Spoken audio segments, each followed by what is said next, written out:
بسم اللہ الرحمن الرحیم۔ السلام علیکم ورحمۃ اللہ وبرکاتہ۔ آج ہم ایک اور وظیفے کے ساتھ آپ کی خدمت میں حاضر ہیں۔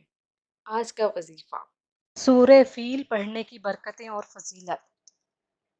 یہ سورت ہر موذی خصوصیت رکھنے والی چیز سے چھٹکارا پانے کے لیے بہت مجرب ہے، خواہ وہ موذی بیماری ہو یا جانور۔ جو شخص اسے بعد نماز عشاء 313 مرتبہ پڑھے 40 روز تک پڑھے، انشاءاللہ اسے بلڈ پریشر، شوگر جیسی بیماریوں سے چھٹکارا ملے گا۔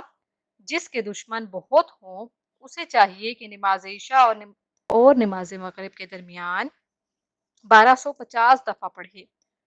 دشمن پامال ہوں گے، ان کے شر سے نجات ملے گی اور وہ فرما بردار ہو جائیں گے۔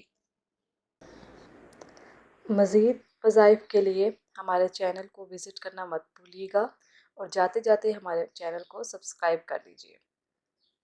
اللہ پاک ہم سب کو ان وظائف پر عمل کرنے کی توفیق عطا فرمائے۔ ہمیں اپنی دعاؤں میں یاد رکھیے گا۔ اللہ حافظ۔